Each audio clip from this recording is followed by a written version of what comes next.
Hi everyone, welcome to another episode of Biases with Berg. So what I wanted to talk to you about today is called the bucket error. So the bucket error is when you have multiple different concepts or variables that you lump together in your mind as a single concept or variable, which can lead to distortions in your thinking. So, for example, if I think about physical health and I only think about exercise as related to physical health, well, that is a faulty assumption, right? Like, so those two thoughts should not go together. Physical health and exercise, two different things, right? I mean, they're related, but the exercise is not the only thing that influences our physical health. So, diet, sleep, stress management, etc., also plays into our physical health. Okay. So that's an oversimplification and it's a faulty assumption. And what people do as a result, maybe in this particular example, is overemphasize gym time while neglecting other critical aspects of health.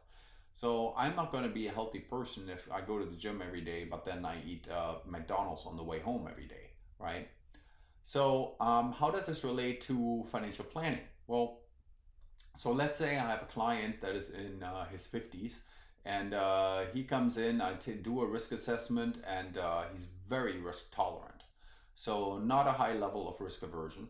So, what I do is I design a portfolio that is, all growth stocks, uh, right? And like, let's put him 80% in equity.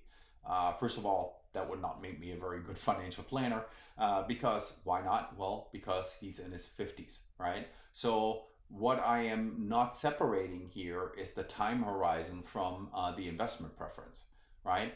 So I have to consider both at the same time.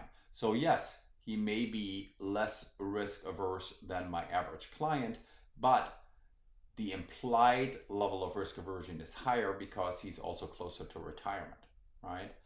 So as a consequence, let's say, God forbid, the market crashes tomorrow, then he would now be sitting there with a much lower portfolio and is approaching retirement.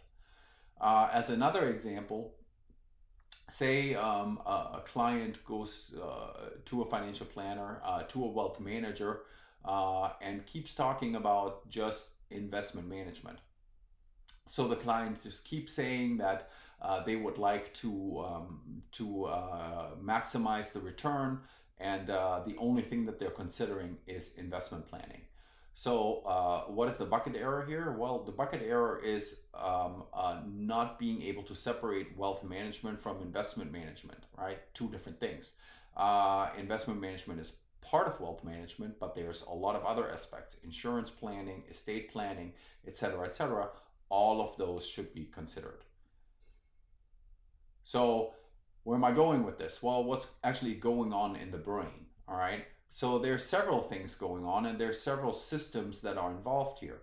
But two is the frontoparietal network. Okay. The frontoparietal networks allows for the shifting of attention and the adaptation of behavior in response to new or changing information. Also involved here are the basal ganglia. The basal ganglia are involved in procedural learning and routine behaviors or habits. Okay, so the connection of the basal ganglia to the prefrontal cortex is important in modifying behavior based on feedback. Okay, so what that means is that I really need to start engaging my brain more, right? Basically, the prefrontal cortex. So how do I do that? Well, what I want is I want to increase my cognitive flexibility, which is really the ability to think about two different concepts simultaneously. Okay, and I can do that by any exercise that challenges and stimulates cognitive processes. So whether that is learning a new language, any new skill, right? Anything that forces the brain into unfamiliar territory.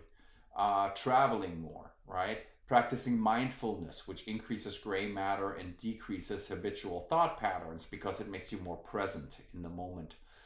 Diverse experiences, again, traveling, challenging existing biases and viewpoints.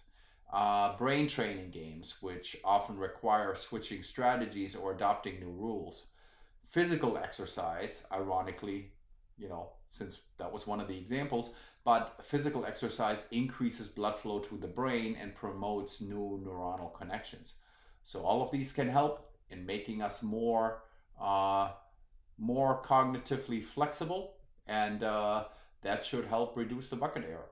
Hope that helps in your life. See you at the next one.